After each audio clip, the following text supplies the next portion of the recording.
E aí, pessoal, tudo bem? Vamos dar continuidade aqui ao nosso assunto, né? E aí, hoje nós iremos ver probabilidade.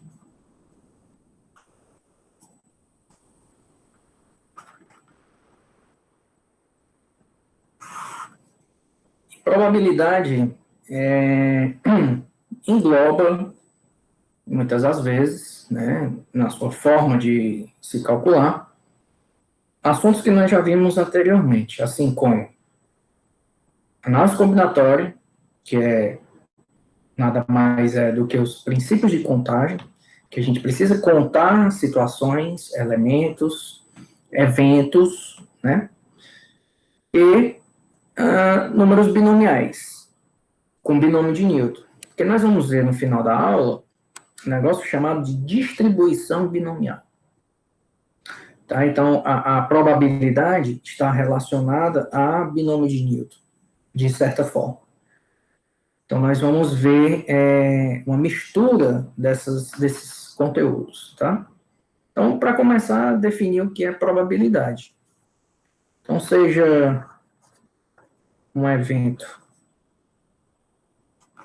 A, tá? A gente não precisa dizer que tipo de evento, só diz em geral que é um evento A, de modo que A esteja contido. Eu não escrever assim, não.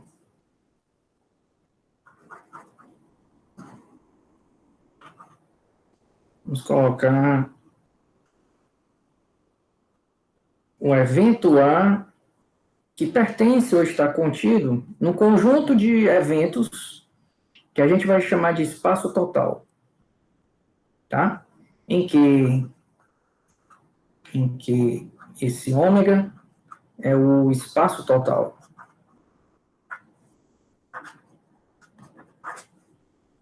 Total de eventos possíveis.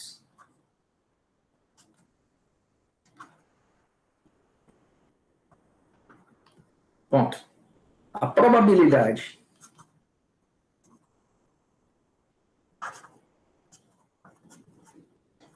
de ocorrer A, o evento A, é dada por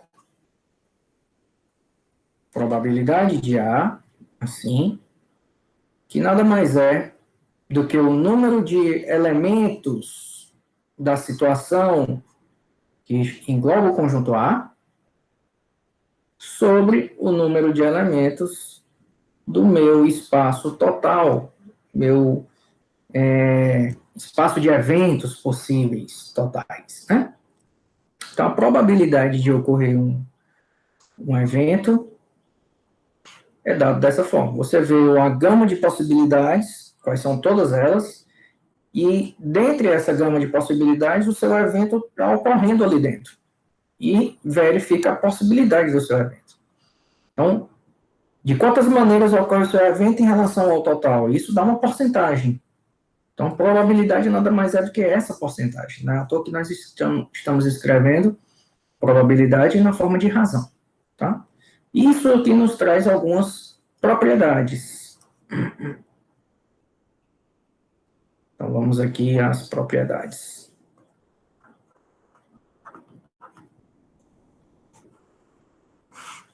Propriedade 1.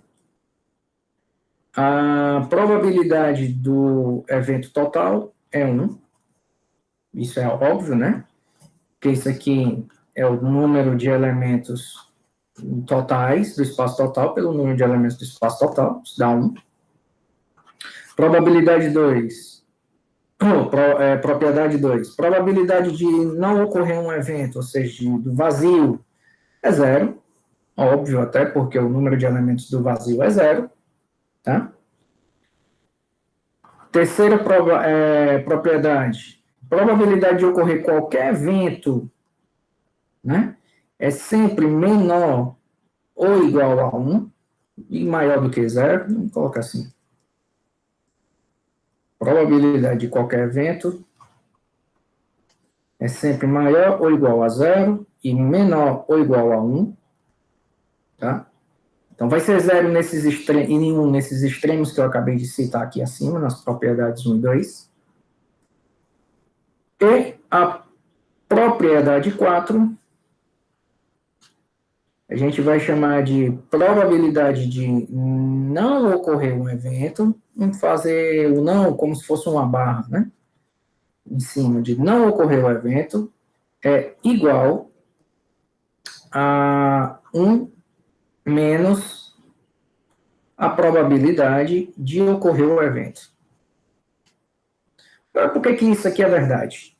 Por que a propriedade 4 é verdade? Isso aqui, a barra, é o evento de não ocorrer A. Por que isso é verdade? Então, vamos dar um shift aqui. Então, a barra não ocorreu A. Então, no universo plausível, vamos supor que aqui seja o meu universo ômega. Se eu tenho aqui um evento A, o restante, obviamente, não A. Ou seja, esses eventos são disjuntos. Ou seja, o número de elementos de ocorrer o evento A, mais o número de elementos de não ocorrer o evento A, isso é o número de elementos do meu espaço amostral total. Correto? Então, a probabilidade de não ocorrer o evento A vai ser dada pelo número de elementos de não A, né? Então, isso aqui nada mais é do que o número de elementos do meu espaço total menos o número de elementos do conjunto A. Se eu divido todo mundo pelo número de elementos do espaço total, o que é que nós vamos ter?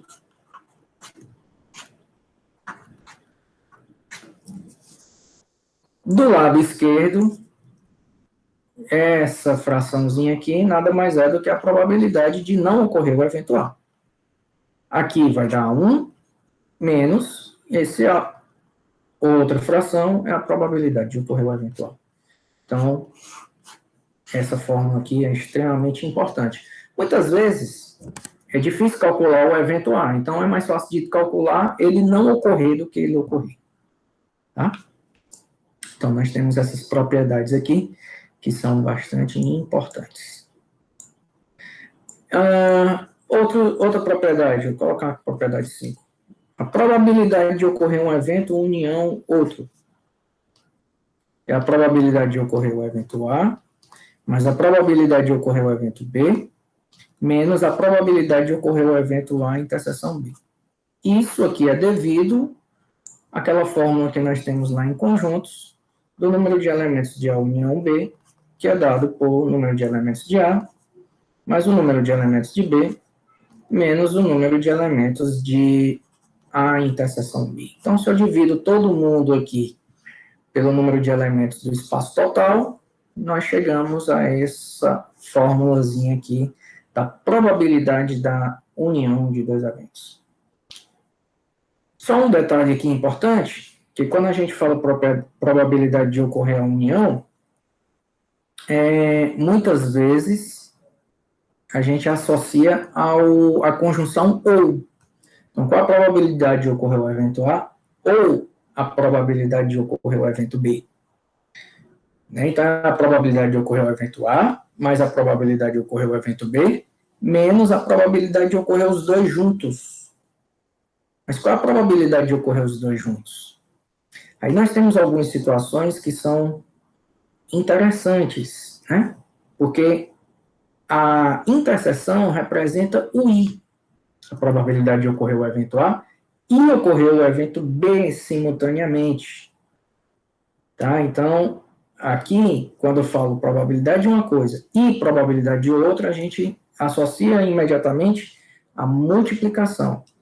Quando a gente fala em probabilidade de um evento ou de outro evento, a gente fala em adição.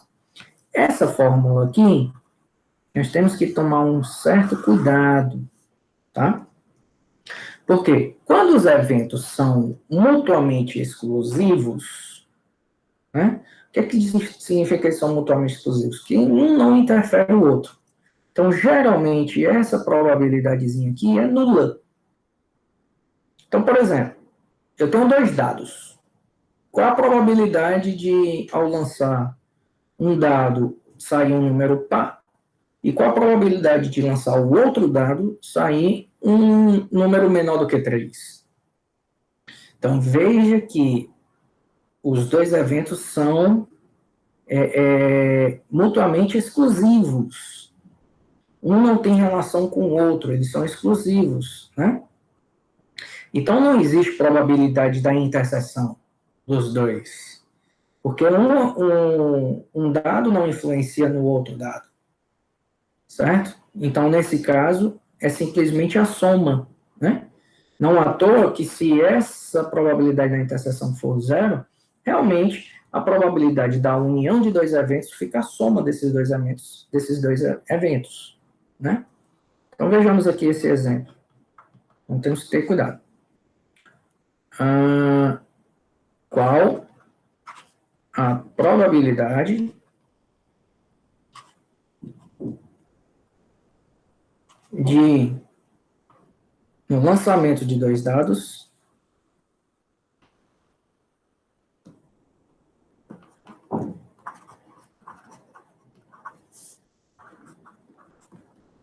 o primeiro sair um número par e o segundo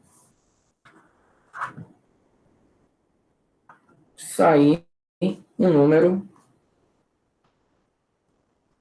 menor do que 3.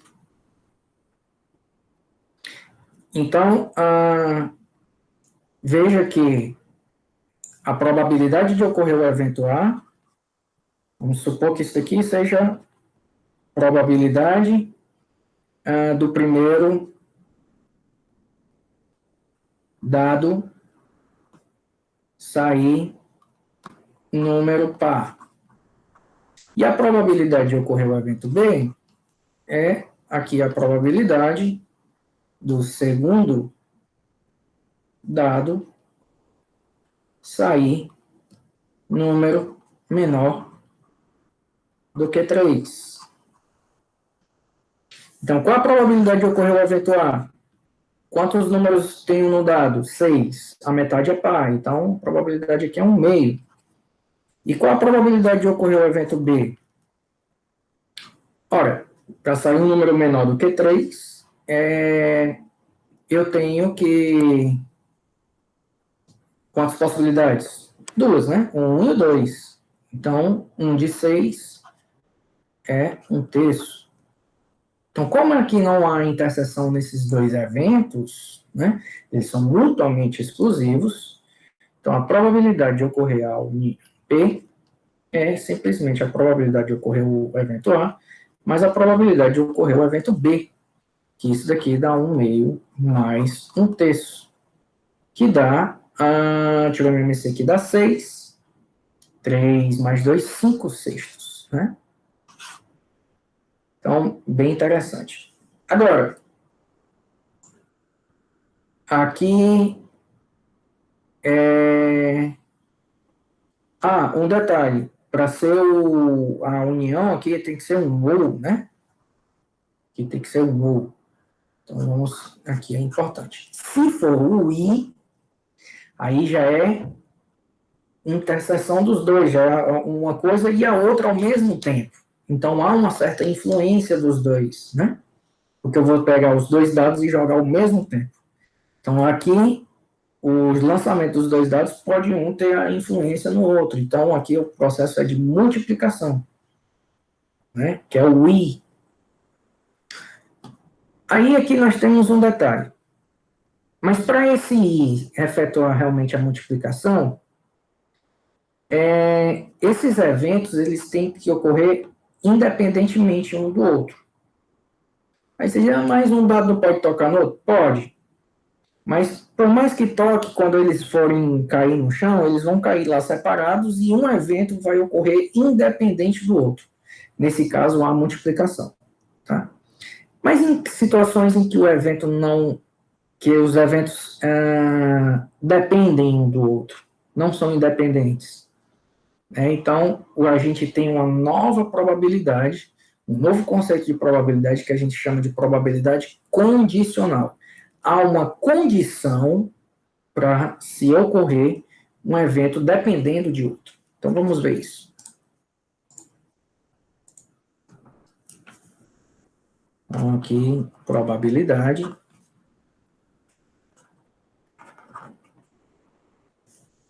condicional.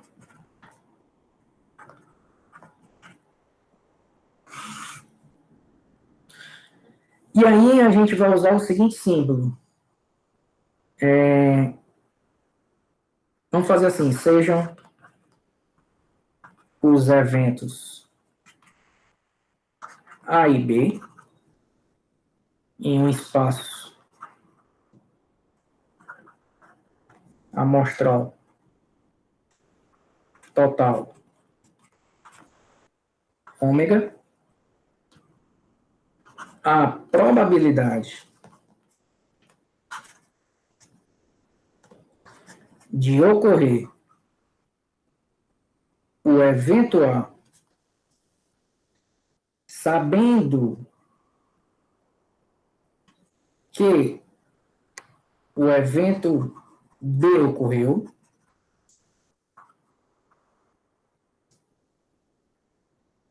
denotado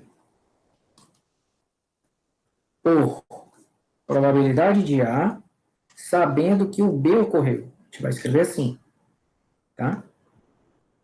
É dada por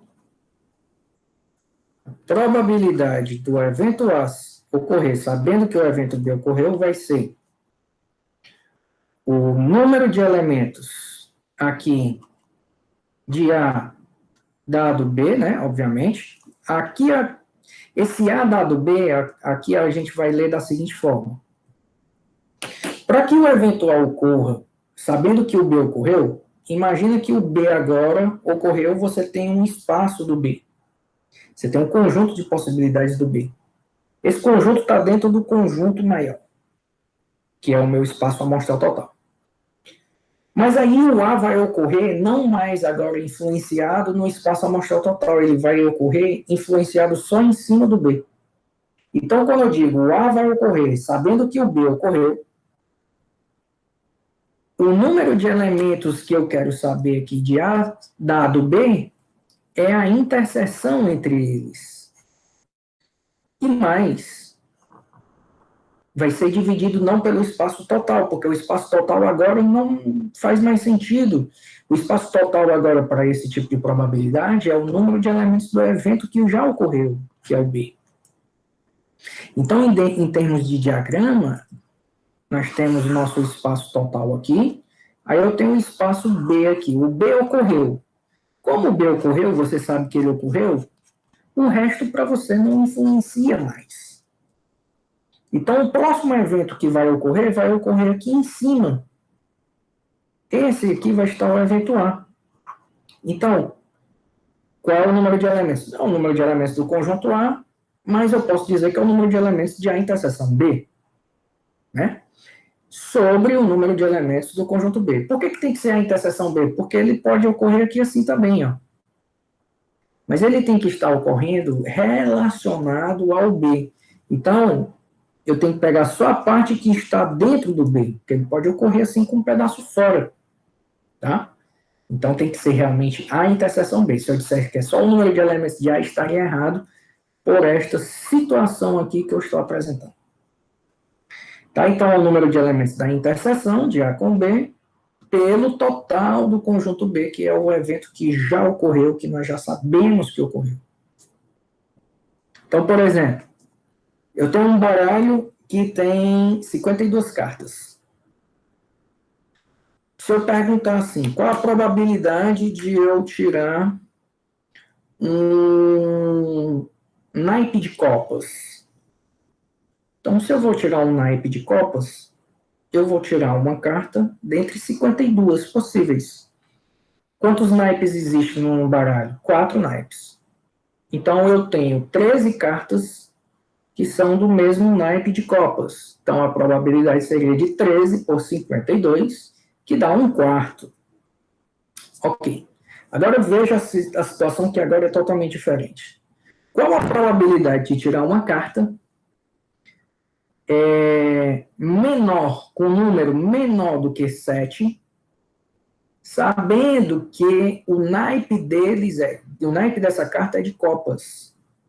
O seu espaço agora não vai ser mais o total, você não tem mais 52 cartas. Você está analisando só agora entre 13 cartas, porque você já sabe que o naipe é de copas. Então você só tem 13 cartas de copas. E o evento ocorre com as cartas menores do que 7. Quantas cartas menores do que 7 são de copas? Ou seja, é a interseção. Cartas menores do que 7 e ser de copas ao mesmo tempo. Então, é a interseção. Então, nós temos o 6, 5, 4, 3, o 2 e o Ás. Né? Ou seja, nós temos 6 cartas com um valor menor do que 7. Dentre 13. Então, é 6 dividido por 13. Então, veja que a probabilidade agora é um pouco diferente, que há uma condição ocorrendo. Tá? Isso aqui a gente pode escrever a fórmula para a probabilidade da interseção, porque nós temos que o número de elementos de A interseção B aqui, ó. Aqui eu vou fazer o seguinte, vamos escrever esse número de elementos assim ainda não, porque eu ainda tenho que calcular a probabilidade desse evento. Esse evento pode ser calculado assim, ó. Vamos dividir todo mundo aqui em cima e embaixo pelo número de elementos do espaço total. Aqui eu estou usando uma forma algébrica, simplesmente.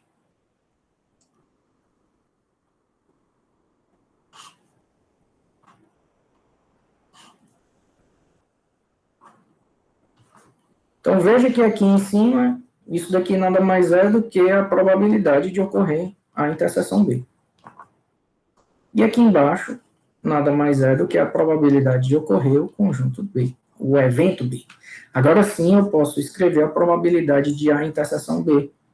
A probabilidade de ocorrer A interseção B nada mais é do que a probabilidade de ocorrer A, sabendo que B ocorreu, vezes a probabilidade do evento B ocorrer.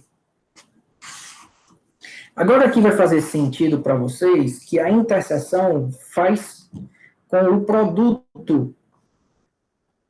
Se o conjunto, se o evento A e o evento B são independentes,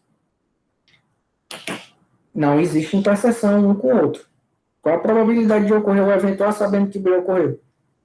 A probabilidade do evento A sabendo que o evento B ocorreu nada mais é do que a probabilidade do evento A, simplesmente porque eles são independentes, não há interseção entre eles. Né? Mas não é porque não há interseção entre eles, porque eu não posso calcular essa probabilidade. Probabilidade do A está aqui, probabilidade do B está aqui, e aí eu faço simplesmente o produto dos dois. Então, essa é uma observação extremamente pertinente quando a gente fala aqui de probabilidade de condicional, uma observação. Se os eventos A e B são independentes,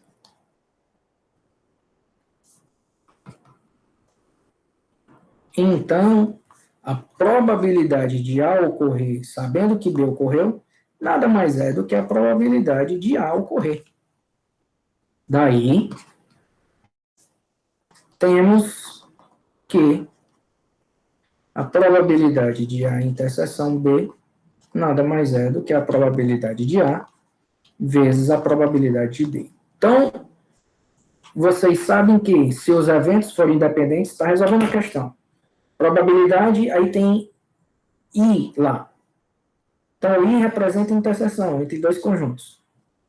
Então, você vê, esses dois eventos são independentes? Sim. Então, o I representa só o produto dos dois. Você vai calcular a probabilidade de um evento, a probabilidade de outro. Um exemplo. Eu tenho um dado e eu tenho um baralho de cartas. Vou lançar um dado e eu quero tirar um número par. Vou embaralhar o meu baralho de cartas e vou escolher uma carta. Qual a probabilidade de eu tirar um número ímpar no dado e qual a probabilidade de eu tirar uma carta da cor vermelha?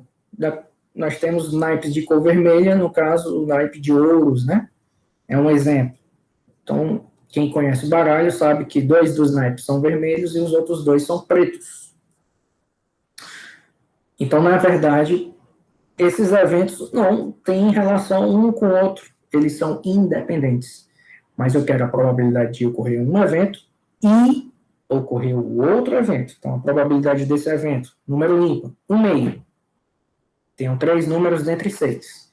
Probabilidade de tirar uma carta com naipe vermelho, também é a metade, porque 2 naipes dos 4 são vermelhos. Então, é 1/2. 1/2 vezes 1/2, então a probabilidade disso ocorrer é de 1/4. Tá? Bom, então nós já vimos a definição formal de probabilidade, já vimos as propriedades das probabilidades, e já vimos aqui a probabilidade condicional.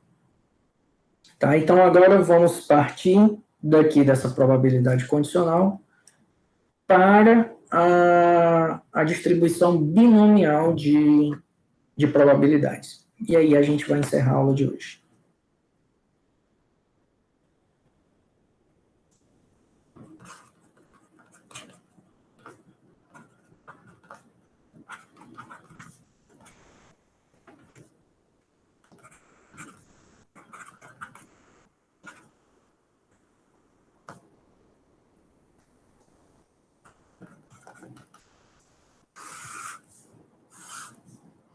Aqui, antes de fazer essa distribuição binomial, eu quero fazer uma observação antes.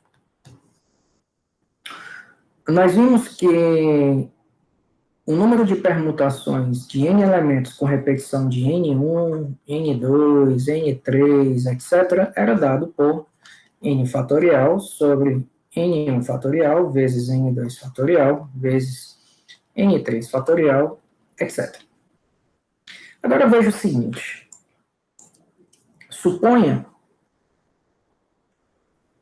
que os n elementos são dados da forma em que nós temos só dividido em 2 grupos, n1 e n2. Então, esse n1 e n2 somados dá o total de elementos. Então, o número de permutações agora desses n elementos com essas n1 e n2 repetições nada mais é do que n fatorial sobre n1 fatorial vezes n2 fatorial. Agora veja o seguinte. O n1 pode ser escrito como n2 menos n. Assim, o número de permutações de n elementos tomados com n1 e n2 repetições pode ser igual a n fatorial sobre n2 menos n... ao contrário, né? Ao contrário. É n menos n2, né? N menos n2. Então, n menos n2 fatorial, que é o n1, vezes o n2 fatorial. Agora, olha, essa fórmula aqui nós conhecemos. Isso nada mais é do que o número de combinações de n elementos tomados n2 a 2. Agora, se eu fizer o n2 igual a n menos n1 e substituir na fórmula, nós temos as permutações de n elementos com n1 e n2 repetições, que dá n fatorial sobre o n1 continua, o n2 agora é n menos n1. Mas isso daqui é o número de combinações de n elementos tomados em n1, que eu posso escrever simplesmente como sendo n sobre n2 aqui em cima, e n sobre n1 aqui embaixo, nessa outra. Mas existe uma propriedade lá dos números binomiais, que eu acabei não mencionando, que diz que n sobre n1 é igual a n sobre n2, se e somente se n1 mais n2 for igual a n, que é o que ocorre aqui. Então, isso é verdade sempre, tá? E nós vamos usar isso para envolver as permutações, que vocês vão ver onde vai entrar a permutação aqui, com números binomiais. Aqui nós já conseguimos entrelaçar a permutação com números binomiais e vamos envolver agora com probabilidade. Então, como vai ser isso? Eu vou dar um exemplo e nós vamos desenvolver a partir desse exemplo. Suponha, vamos colocar suponha, né? Um aluno foi fazer uma prova de múltipla escolha.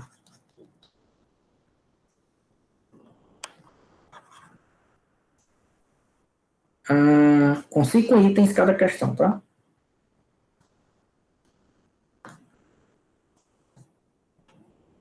Cinco itens cada questão e somente uma correta. Somente um item correto. É uma prova de múltipla escolha com 20 questões.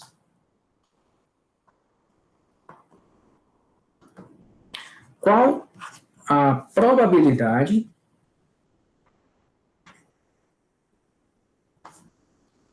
do aluno acertar 15 questões?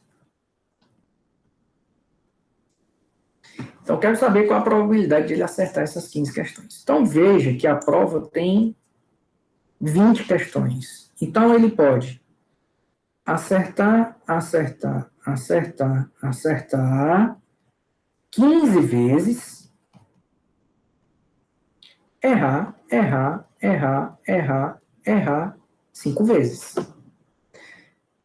Aqui é a primeira questão, segunda até a 15ª, 16ª até a 20ª questão. Mas a ordem não precisaria ser essa. Então, eu posso trocar, acertar e errar de posição. Isso nós temos uma permutação. Então, a probabilidade aqui vai ser calculada da seguinte forma. Vamos fazer uma permutação de 20 questões com 15 acertos e 5 erros. Repetição de 15 aqui. E aqui são 5, né? 5 erros, então, repetição de 15, 5, e o etc. Vezes, qual a probabilidade de acertar? Aí vamos lá.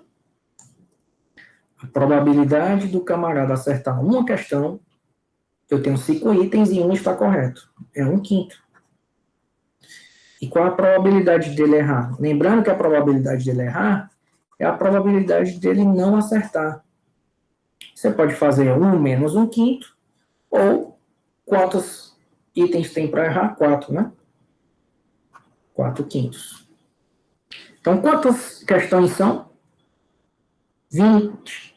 Quantas ele vai acertar? 15. Então, 1/5 aqui elevado a 15, vezes o 4/5 aqui elevado a 5. Isso nada mais é, isso aqui nada mais é, que eu poderia também escrever assim, ó, 20 sobre 5, 1/5 elevado a 15, vezes 4/5 elevado a 5, que também é igual a 20 sobre 15, vezes 1/5 elevado a 15, vezes 4/5 elevado a 5. Essas três formas aqui de se escrever essa probabilidade estão corretas. Mas essas duas aqui últimas, vale a pena observar o seguinte. Lá no termo geral, quem é o termo geral do binômio de Newton? N sobre P. Aí aqui nós temos A elevado a N menos P, vezes B elevado a P. O N é 20. 20 sobre P. A elevado a 20 menos P, vezes B elevado a P. O P na nossa questão aqui é 5. Então, nós temos 20 sobre 5, vezes A elevado a 15, vezes B elevado a 5. Aí você diz assim, que bacana, e não é que está parecido?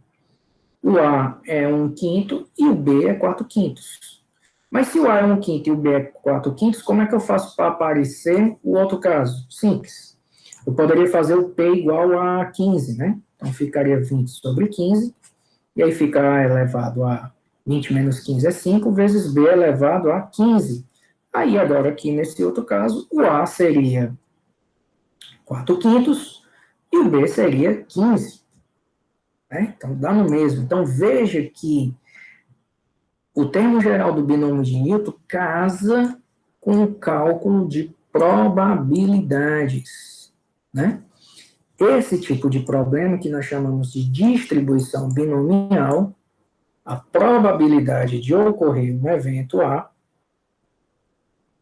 probabilidade de ocorrer um certo evento, vamos chamar assim de evento A mesmo, é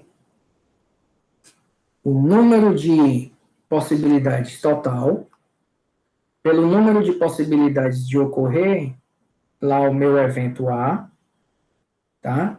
Então, eu vou colocar aqui o número de possibilidades de ocorrer o evento A, vezes a probabilidade de ocorrer uma simples situação do evento.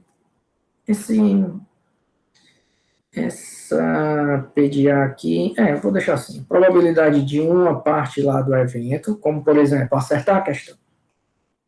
Você vai acertar 20 questões, tudo bem, o evento é acertar 20 questões, mas tem a probabilidade de acertar uma questão. Elevado a n menos NA, vezes a probabilidade de não ocorrer, ou seja, de errar, vezes NA. Então, isso daqui poderia ser escrito assim.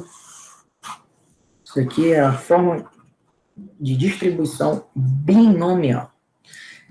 Se essa questão aqui em cima fosse assim, vou só fazer uma pequena mudança. O aluno foi fazer uma prova de múltipla escolha, com 20 questões. Qual a probabilidade do aluno acertar? Olha o acréscimo que eu vou fazer aqui. No mínimo, 15 questões.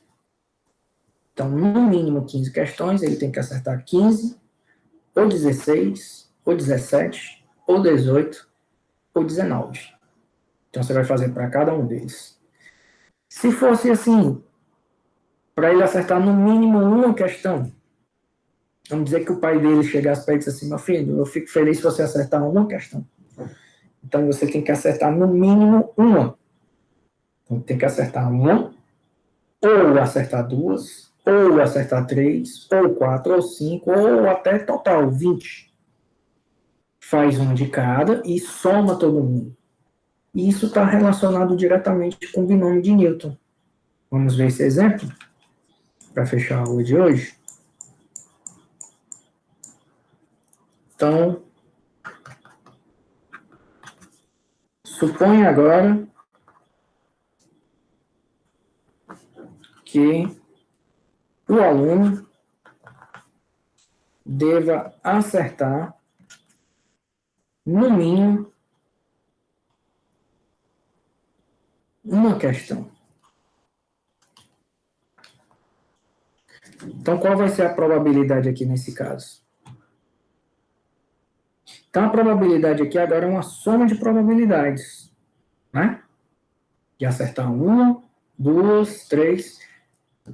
Que isso aqui poderia ser também de não acertar Nenhuma, né? Mas vamos fazer lá. Então, a probabilidade aqui seria 20 questões 1 a 1. Aí ele quer que acerte um quinto elevado a 1 vezes errar 19. 4 quintos elevado a 19. Mais 20 sobre 2 agora. Acertar um quinto são 2. E errar 18. E isso aqui vai somar, etc., até 20 sobre 20. Ele vai acertar as 20 questões e vai errar nenhuma. Então, essa seria a probabilidade total. Agora, olha que interessante. Vou colocar aqui de vermelho. Se eu acrescentasse aqui acertar nenhuma, então seria aqui o acréscimo de 1 quinto elevado aqui a 0 vezes 4 quintos elevado a 20. Ou seja, ele erraria todas as 20 questões. Mas nós não temos essa parcela. Mas eu estou supondo que tenha. Essa soma aqui nada mais é do que o somatório, olha só, de P variando de 0 a 20, de 20 sobre P, de 1 quinto elevado a 20 menos P, vezes 4 quintos elevado a P. Quando for 0, 20 sobre 0, está aqui. 1 quinto elevado a... Aqui, na verdade, é o contrário. Então, tem que escrever o contrário. É o 4 quintos que vai estar aqui. E o 1 quinto vai estar aqui.